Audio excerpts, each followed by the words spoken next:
Bismillahirrahmanirrahim. Assalamualaikum warahmatullahi wabarakatuh. Kembali lagi bersama kami yaitu kelompok 1. Nah, di sini kami akan membahas mengenai tugas yang telah kami buat mengenai mata kuliah API atau aplikasi programming interface. Nah, di mana di sini kami telah membuat aplikasi CRUD yang berbasis WPF dengan menggunakan bahasa C#. Nah, untuk penjelasannya untuk tahap pembuatan aplikasinya, jadi langsung saya serahkan ke teman saya. Kepada teman saya persilakan. Perkenalkan, nama saya Mercy Kustimait, stambuk F551-20034. Saya akan menjelaskan bagian backend dari program yang telah dibuat. Nah, sebelum itu di sini kami telah menginstal MySQL Connector. Jadi di MySQL Connector kami install NuGet, dan ini gunanya supaya kita bisa terhubung atau membangun koneksi dari program yang telah dibuat ke database. Nah, bisa dilihat ini database. Jadi database itu namanya pendataan dan tabel itu namanya mahasiswa. Nah, di dalamnya terdapat 16 field dengan tipe data integer, varchar, dan juga float. Bisa dilihat di sini yang ada itu ID mahasiswa, nama, NIM, angkatan, prodi, kelas, asal sekolah, goal UKT atau golongan UKT, IPK, status, agama, alamat, JK atau jenis kelamin, tanggal lahir, ayah.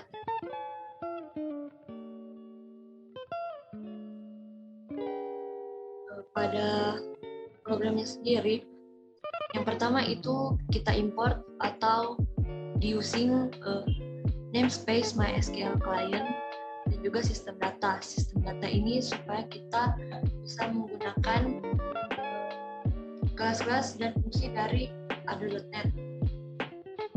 Jadi ini digunakan using. Nah, pada namespace tugas 2 CRUD atau program ini dibuat kelas mahasiswa. Kelas mahasiswa ini kelas pengunggah data.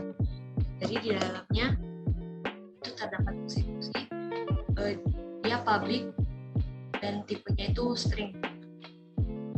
Nah, di sini ada si ID, nama, NIM, angkatan, prodi, kelas, asal sekolah, UKT, IPK, status, agama, alamat, JK atau jenis kelamin, tanggal lahir, nama ayah, dan nama ibu. Dan isi dari fungsi ini adalah getSet. Nah, jadi fungsi-fungsi ini nanti atau kelas mahasiswa sendiri jadi gunanya untuk mendapatkan data ataupun menetapkan nilai dari suatu data gitu.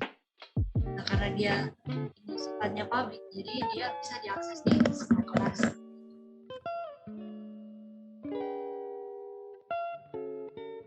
Nah, selanjutnya ini ada kelas mahasiswa DAO.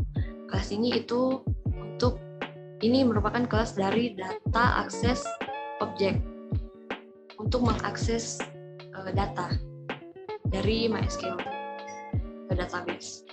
Nah, yang pertama ini dari kelas MySQL comment ini kita inisialisasi objek. Dari kelas MySQL comment ini isinya itu 0. Jadi nanti ke depannya kita tidak perlu menulis MySQL comment ini lagi, jadi tinggal variabel comment yang kita panggil. Dan selanjutnya kita inisialisasi juga koneksi dari kelas MySQL connection untuk membangun koneksi, lalu dituliskan new MySQL connection. Lalu selanjutnya untuk konfigurasi database itu sendiri. Jadi ada server localhost port 3306 karena kami menggunakan default, jadi digunakan UID root, PWD-nya kosong, dan nama database itu pendataan. Pertama itu ada fungsi mahasiswa DAO. Mahasiswa DAO ini gunanya untuk connection string. Connection string ini gunanya untuk mendapatkan atau menetapkan string untuk koneksi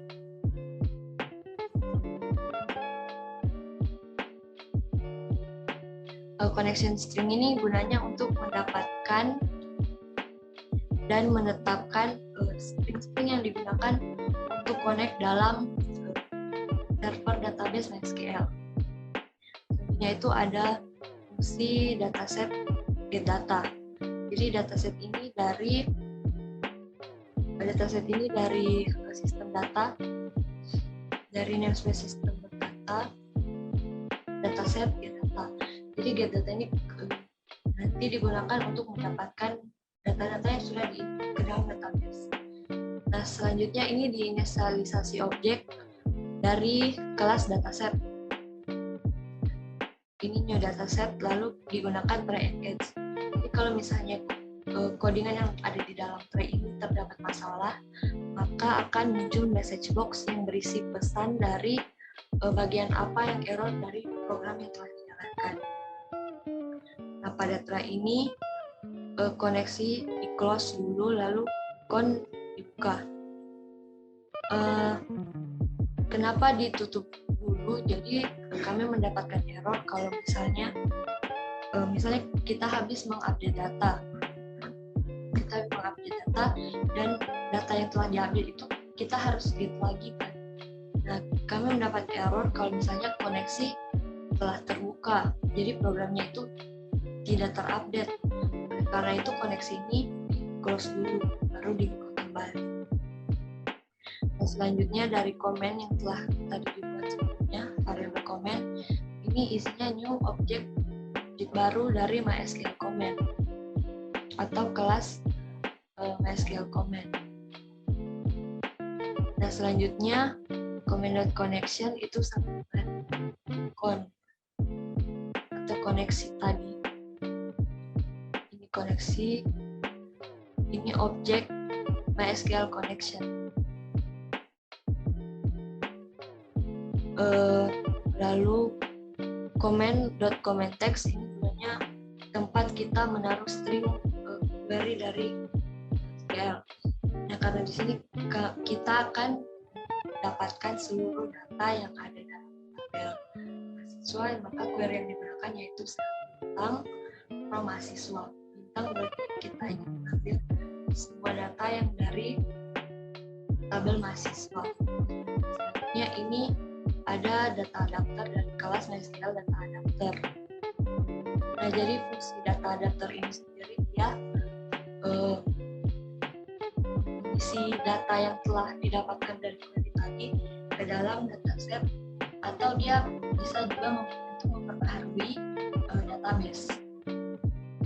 Nah, di sini digunakan argumen komen, itu komen yang sudah kita bikin tadi seperti koneksi dan query ini dimasukkan sebagai argumen. Nah, selanjutnya data adapter ini. Nah, selanjutnya itu ada data adapter.field.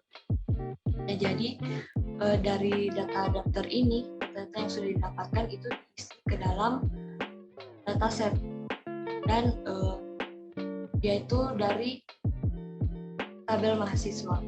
Dan jika prosesnya sudah selesai, datasetnya sudah terisi, maka koneksi close akan ditutup.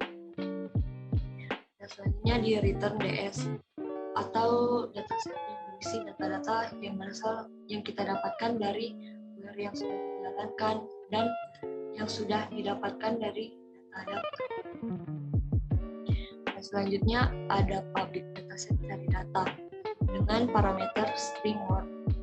Nah, jadi di sini nanti diisikan string, yaitu string berupa suatu kata yang ingin dicari. Jadi fungsi cari data ini berguna untuk mencari data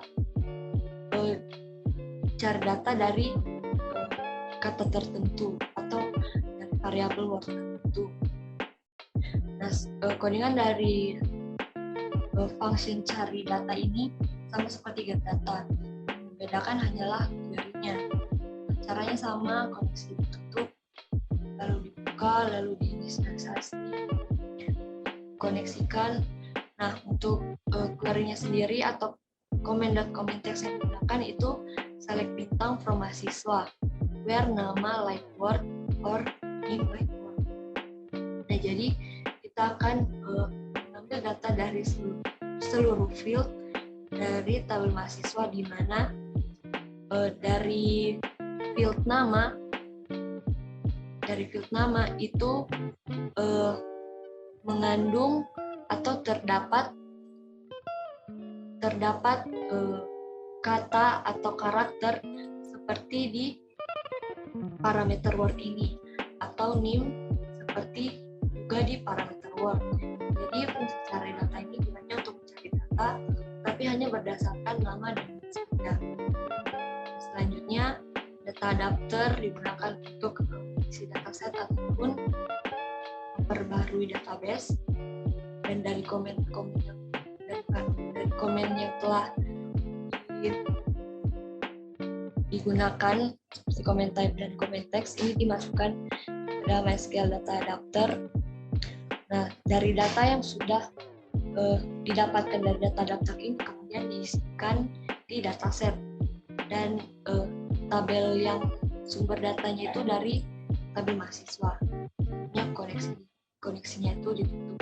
Untuk case-nya sendiri juga sama, muncul message box yang berisi errornya itu di mana, dan returnnya juga dataset, atau ini mengembalikan nilai dataset yang berisi data-data yang berasal dari sumber dari database tadi. Sekian dari saya, mohon maaf apabila penjelasan kurang lancar. Terima kasih. Selanjutnya akan dijelaskan. Bismillahirrahmanirrahim. Perkenalkan, nama saya Muhammad Fadil Akmal B. Paloloang, Stambuk F551 20/019. Jadi di sini saya akan meneruskan penjelasan dari program yang telah kami buat. Jadi langsung saja. Di sini terdapat metode lagi. Di sini namanya metode dengan nama insert data, yang dimana metode ini digunakan untuk menambahkan datanya. Jadi di sini public bool insert data, kemudian menerima parameter mahasiswa kelasnya. Kemudian di sini menggunakan bool karena kita akan mengembalikan nilainya. Di sini boolean status di set menjadi false. Jadi di sini dia untuk mengetahui datanya itu berhasil diinsert atau tidak. Kemudian di sini kita menggunakan try and catch agar kita mengetahui atau mempermudah kita mengetahui letak errornya nanti. Jadi di sini con.close. Jadi di sini koneksinya kita tutup. Kemudian kita buka lagi connection.open. Kemudian di sini comment sama dengan new MySQL comment. Jadi ini merupakan objek comment yang telah kita buat sebelumnya pada pembuatan kelas. Kemudian di sini diinisialisasikan MySQL comment. Kemudian di sini pada objek comment ini terdapat properti dengan nama connection sama dengan con. Jadi di sini yang telah kita buat sebelumnya juga con, yang dimana di sini untuk mengkoneksikan terhadap servernya. Kemudian lanjut di sini terdapat comment.comment_text. Nah di sini berisi perintah-perintah query-nya, karena di sini merupakan metode yang digunakan insert data. Artinya di sini kita akan menambahkan data ke dalam database. Jadi di sini menggunakan perintah query insert into mahasiswa dengan nama table mahasiswa, values. Di sini menggunakan MID, nama, ada NIM, angkatan, prodi, kelas, asal sekolah, golongan UKT-nya, berdasarkan IPK-nya juga, kemudian status, agama, dan seterusnya sampai ke nama ibunya. Jadi di sini merupakan pengisian terhadap nama-nama field-nya. Nah, di sini menggunakan m-titik karena di sini dia untuk mengambil data dari kelas mahasiswanya. Seperti itu. Kemudian setelah kita menuliskan perintah query-nya, setelah masuk perintah query-nya, kita di sini comment dan execute. Jadi kita eksekusi perintah query-nya. Kemudian kita statusnya itu kita true. Kemudian connection.close, kita tutup kembali koneksinya. Kemudian di sini terdapat catch, yang dimana ini merupakan jika dia error nanti, maka dia akan menampilkan message box connection problems when insert data, seperti itu. Kemudian dia akan direturn kembali statusnya. Kemudian di sini terdapat metode yang selanjutnya, di sini delete data, yang dimana di sini sama saja seperti sebelumnya, cuman di sini kita bisa lihat string name, jadi dia menerima parameter name, jadi dia akan dihapus berdasarkan name-nya nanti. Kemudian di sini boolean status seperti sebelumnya sama saja, try and catch, yang dimana kita akan koneksinya kita tutup dulu agar kita bisa memperbarui datanya. Kemudian koneksi open, kita buka. Kemudian sini terdapat comment new SQL comment connection, kita hubungkan ke server.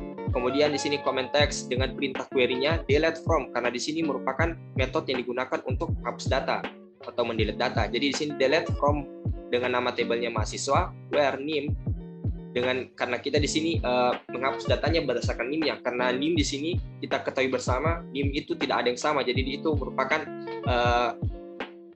salah satu data unik seperti itu. Kemudian di sini comment execute non query, akan dieksekusi query-nya. Kemudian status sama dengan true, kemudian koneksinya ditutup kembali. Kemudian jika dia catch di sini, jika dia error, maka akan menampilkan message box seperti ini, connection problems. Kemudian lanjut ke metode yang selanjutnya, yang di sini terdapat metode update data. Sama saja seperti sebelumnya, di sini kita statusnya booleannya kita false dulu, kemudian try and catch, kemudian kita buka koneksinya open. Nah, kita bisa lihat di sini new MySQL comment dari ketiga itu yang berbeda hanya pada perintah query-nya, karena di sini update data, jadi di sini kita perintah query-nya hanya untuk mengupdate datanya saja. Jadi di sini update dengan nama table mahasiswa, kemudian di set nama berdasarkan nama nama diambil dari kelas mahasiswa, kemudian angkatan, prodi, kemudian di sini akan diupdate kelasnya, asal sekolah, dan seterusnya. Kemudian setelah itu kita execute kembali. Kemudian statusnya diatur menjadi true. Kemudian koneksinya akan di close kembali.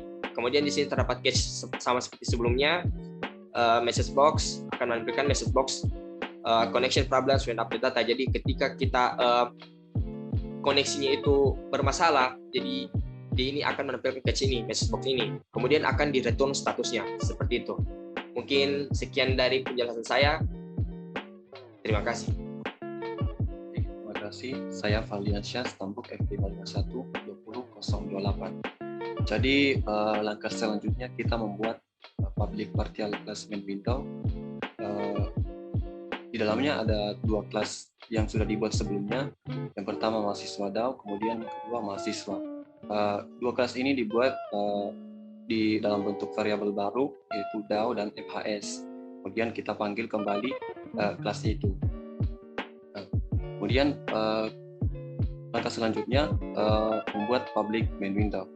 Di sini diinisialisasikan komponennya, kemudian membuat atau memanggil fungsi init data. Yang init data itu berasal dari yang di bawah ini. Jadi ini init data, kita membuat fungsi untuk memanggil data grid yang isinya get data. Jadi get data ini berasal dari yang dibuat sebelumnya, yang sudah dijelaskan oleh teman saya. Kemudian langkah selanjutnya membuat fungsi data input. Fungsi data input ini akan digunakan untuk pada saat menginput data. Jadi kita dari MHS ini itu berasal dari mahasiswa MHS, variabel MHS ini yang memanggil kelas dari kelas yang di atas. Jadi kita inisialisasikan MHS agama, kemudian memanggil name dari text box yang sudah dibuat di bagian sini. Bagian sini name text dan nama. Jadi sama seperti yang di agama, alamat juga dipanggil name dari text box-nya. Terus kita buat sampai ke JK. Caranya sama seperti yang di agama tadi. Kemudian lanjut di bagian fungsi reset data. Di bagian reset data kita buat untuk melakukan pengresetan data. Jadi di sini kita kosongkan supaya pada saat kita klik reset data, semua combo box atau text box yang ada di main window XML ini itu berubah ke default-nya kembali. Seperti ini. Nah, di sini ini bagian pengisian datanya, yang dimana ini untuk data input tadi yang di sini. input itu memanggil fungsi dari data input ini toh. Jadi ini memanggil membuat fungsi untuk button klik 2. Jadi pada saat button klik 2 ini diklik, dia akan melakukan pengkondisian. Ada 2 kondisi. Jika semua text box-nya kosong, maka dia akan, atau salah satu atau mungkin beberapa yang kosong, maka dia akan memunculkan harap lengkapi data Anda. Dia akan klik OK dengan image warning yang ada tanda serunya. Jika selain dari di atas yang tidak, maksudnya terisi datanya, dia akan memanggil fungsi dari data input yang sudah dibuat di bagian sini. Dia akan memanggil dari mahasiswa agama, alamat, nama, sampai ke mahasiswa JK. Jadi kurang lebih seperti itu. Kemudian akan update. Dia akan mengupdate mahasiswa dengan text name. Jadi pada saat dia sudah diklik, dia akan mengambil fungsi dari data input, kemudian dia update data dari database, kemudian ini data dia inisialisasikan kembali datanya di sini. Kemudian pada saat sudah diklik, dia akan mereset kembali datanya. Jadi pada saat kita klik, dia akan mengambil fungsi dari data input, maksudnya dia disimpan, kemudian dia inisialisasikan kembali, kemudian pada saat sudah disimpan, dia akan kembali seperti semula. Kemudian akan memunculkan pesan data berhasil tersimpan. Kemudian klik OK dan ada informasi yaitu ikon informasi. Oke, mungkin itu saja. Untuk selanjutnya akan dijelaskan oleh teman saya. Baik, terima kasih atas kesempatannya. Di sini perkenalkan, nama saya Muhammad Satria dengan stambuk F551-20009. Nah, di sini saya dari anggota kelompok 1. Di sini saya akan melanjutkan presentasi dari teman saya sebelumnya. Nah, di mana tadi teman saya sebelumnya telah menjelaskan mengenai button untuk button tambah. Nah, di sini saya akan melanjutkan untuk button selanjutnya. Nah, button selanjutnya itu yaitu button update. Nah, dalam button update itu kita memilih untuk setiap button update diklik itu dia akan menjalankan fungsi yang ada di dalam button klik itu. Nah, dari button klik itu di sini terjadi kondisi. Nah, dari kondisi ini jika jika setiap field yang ada di dalam form yang telah dibuat itu berupa length-nya sama dengan 0 dan sama dengan 0, name-nya sama dengan 0 dan lain-lain, kelas, IPK, agama dan lain-lain sama dengan 0, maka dia akan muncul message box berupa harap lengkapi data Anda. Nah, dan juga dengan judul message box-nya itu terdapat kata warning atau peringatan seperti itu. Nah, untuk melanjutkan message box-nya itu di situ telah diperingati bahwa data itu harus dilengkapi untuk mengupdate datanya. Jika data tidak lengkap, dia akan muncul ini. Nah, jika atau else-nya, jika datanya lengkap, maka dia akan melanjutkan ke tahap selanjutnya. Nah, di data input ini, dia akan memanggil fungsi yang telah dibuat sebelumnya. Nah, di sini, data input. Nah, ini private void data input. Nah, dia akan memilih seluruh datanya, kemudian diinputkan ke dalam database. Gitu. Nah, di sini juga dia akan mengupdate melalui DAO.update data berdasarkan MHS. MHS ini telah dideklarasikan sebelumnya dari mahasiswa DAO seperti itu. Text underscore name berdasarkan update-nya itu berdasarkan text name-nya seperti itu. Nah, kemudian di sini terdapat init data TB. Init data TB ini berdasarkan init data yang telah dibuat. Nah, init data TB itu ini. Init data TB itu berdasarkan data grid 1, kemudian data konteksnya itu berdasarkan koneksi dari get datanya, fungsi get data yang telah dibuat di atas, yang telah dijelaskan oleh teman saya sebelumnya. Seperti itu. Kemudian bagian apa namanya, data berhasil diupdate. Nah ini, kemudian reset data. Ketika datanya berhasil diupdate, dia akan lanjutkan fungsi selanjutnya, yaitu mereset data. Reset data itu dia akan mengosongkan segala field yang telah diisikan, kemudian dikosongkan menjadi data inputan yang kosong atau tidak berisi apapun, seperti itu. Kemudian dia muncul message box lagi, di mana message box itu dia mengisikan data berhasil diupdate atau sukses setelah terupdate, seperti itu. Nah, selanjutnya untuk button yang berikutnya yaitu button delete atau hapus datanya. Nah, di sini dia ada inisialisasi variable result-nya, di mana dari variable result-nya itu disimpan bahwa message box itu harus apakah Anda yakin ingin hapus data ini. Nah, itu pesan yang ditampilkan dari message box-nya, seperti itu. Nah, di sini dia ingin dengan judul title yang dalam message box itu yakin, seperti itu. Kemudian di sini diberikan dua pilihan dalam message box-nya, atau yes atau tidak, yes atau no, seperti itu. Jika dia message box result-nya itu sama dengan yes, maka dia akan menghapus data yang ada di dalam yang telah dipilih dari berdasarkan data grid-nya, seperti itu. Kemudian jika else di sini tidak diberikan karena otomatis jika dia tidak memilih yes, maka dia otomatis akan no. Dia tidak akan menghapus datanya, seperti itu. Kemudian selanjutnya di sini ada private void data double click. Nah, maksudnya ini data double click ini ketika data grid-nya itu diklik dua kali atau data yang ada dalam data grid-nya itu diklik dua kali, dia akan memasukkan data yang ada dalam database yang telah diklik, seperti itu. Nah, di sini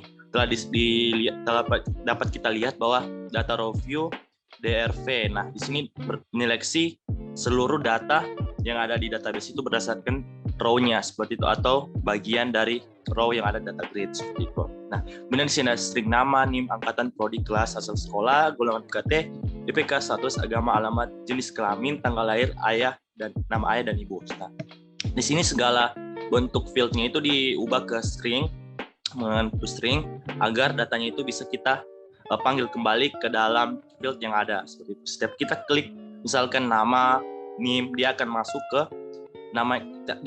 dalam inputannya, seperti itu. Nah, kemudian di sini ada kondisi. Nah, kondisi ini untuk khusus radio button. Nah, di radio button itu kan beda toolbox ya. Jadi setiap radio button itu memiliki name yang berbeda-beda. Nah, untuk radio button yang pertama kita beri nama dengan red status.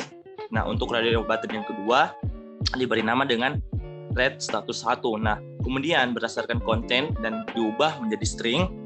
Kemudian jika dia sama dengan status atau apa yang telah diseleksi, maka dia akan mengaktifkan radio button yang dipilih, seperti itu, yang berdasarkan telah input dari database, seperti itu.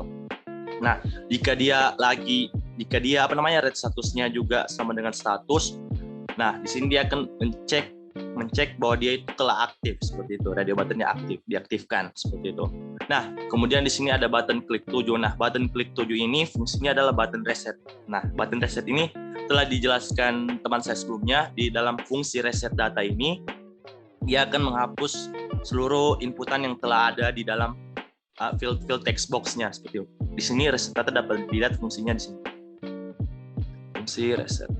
Nah, ini fungsi reset data, private void reset data. Nah, di sini text nama .text ya, dia tidak berisikan apa-apa. Jika kita mengisikan datanya seperti ini, maka nanti di inputannya akan muncul seperti ini, seperti KKK, seperti ini. Jadi kita tidak mengisikan apapun di dalam inputannya, seperti itu. Jadi dia otomatis terhapus seluruh datanya, gitu. Dan yang terakhir di sini ada button cari. Nah, button cari ini merupakan fitur tambahan yang telah kita buat, mana di sini di dalam DB grid itu, dalam data grid itu kita mencari seluruh seluruh data yang ingin kita cari. Nah, kemudian di situ ada tombol baru atau tombol tambahan dari fitur yang kami buat, yaitu tombol cari. Nah, tombol cari itu akan ketika tombol cari diklik, maka dia akan menjalankan data grid 1 data konteks ini dalam fungsi cari data. Nah, cari data ini di dalam fungsi yang ini, fungsi cari data, yang di sini. Nah, ini public dataset cari data. Nah, ini jika dia memenuhi berdasarkan kata yang kita cari dari text box-nya, dia akan masuk ke sini, like word-nya ini, diisikan dalam parameter word-nya. Nah, seperti itu. Nah, telah dijelaskan oleh teman saya tadi bahwa di sini di catch atau jika dia gagal pencarian datanya, maka di sini connection problems when get data. Dia tidak akan mendapatkan data yang dicari seperti itu. Nah itu button-button yang dapat saya jelaskan ketika diklik dia akan menjalankan seperti itu. Nah, jadi mungkin sekian dari saya. Mungkin selanjutnya untuk tahap UI dan demonya akan dijelaskan oleh teman saya yang terakhir, yaitu Khairunisa Cipta Absari. Nah, kepada teman saya persilakan. Oke, baik. Bismillahirrahmanirrahim. Perkenalkan, nama saya Khairunisa Cipta Absari dengan stambuk F512010. Oke, kali ini saya akan mendemokan proyek yang telah kami buat. Oke, langsung saja untuk demokan aplikasinya. Nah, di sini pada halaman awal terdapat button untuk melakukan pendaftaran. Nah, di sini terdapat juga image untuk menampilkan gambar logo ini. Nah, kemudian selamat datang di pendataan mahasiswa informasi Universitas Nagari menggunakan fitur yang ada dalam tugas label. Kemudian langsung saja untuk pendaftarannya. Oke, di sini terdapat form untuk melakukan pengisian pendataan mahasiswa. Oke, di sini pendataan mahasiswa, nama, NIM, kelas, angkatan, prodi, sekolah asal, huruf UKT, alamat, IPK terakhir, agama, jenis kelamin, status mahasiswa, tanggal lahir, nama ayah ini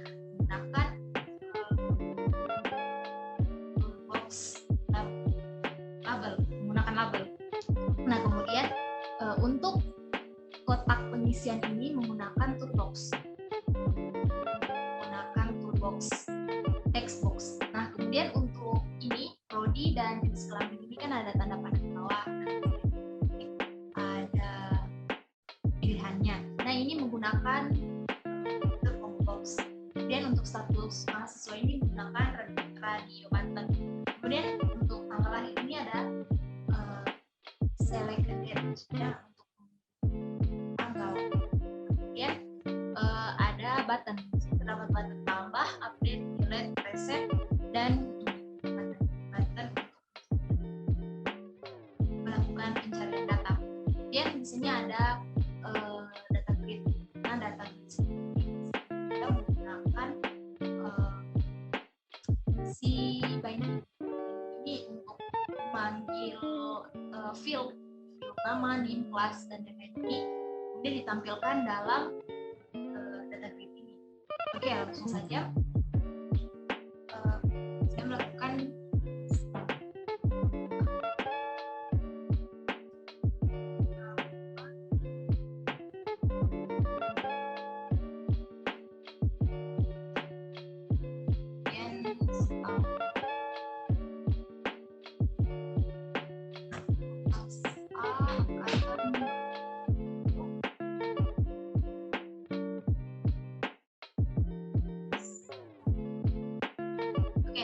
di sini kita belum melengkapi datanya. Kemudian kita menekan button tambah. Kita mau masukkan data ini ke database. Nah, maka akan muncul pop-up peringatan bahwa harap melengkapi data Anda karena datanya belum terisi seluruhnya. Kemudian sekolah asal.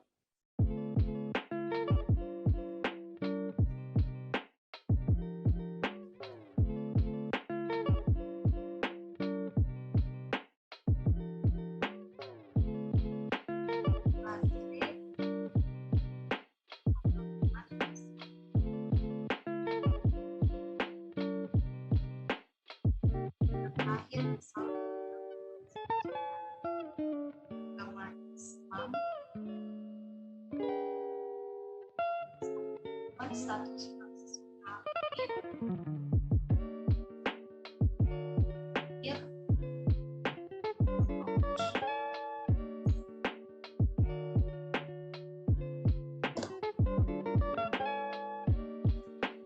Nah, kemudian tambah.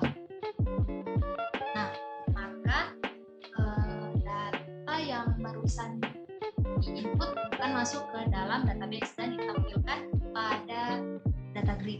Kemudian muncul pop-up sukses, data berhasil tersimpan. Kemudian untuk update.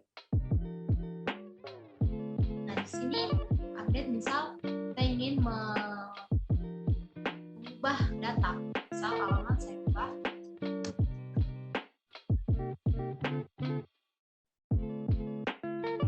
Sini kan sebelum alamat itu di tangan, kemudian saya ubah jadi kemudian tanggal lahir, misalnya, kemudian kita update. Nah, maka ada muncul pop-up data berhasil diupdate. Nah, kemudian di sini IPK terakhir.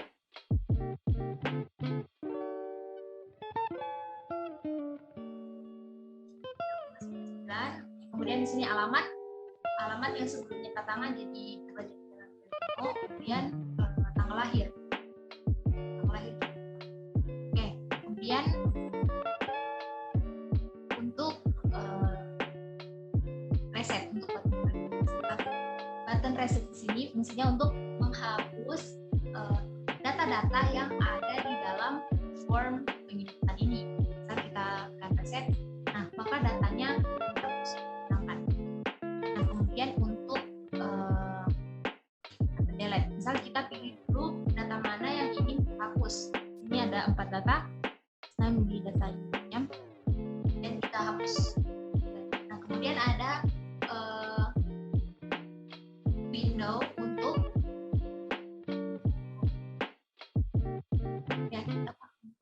menghapus data ini.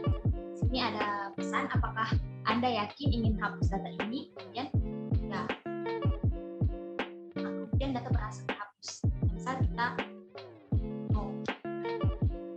tanpa data dan hapus. Nah, kemudian terdapat fitur cari. Misal kita ingin mencari data berdasarkan statusnya.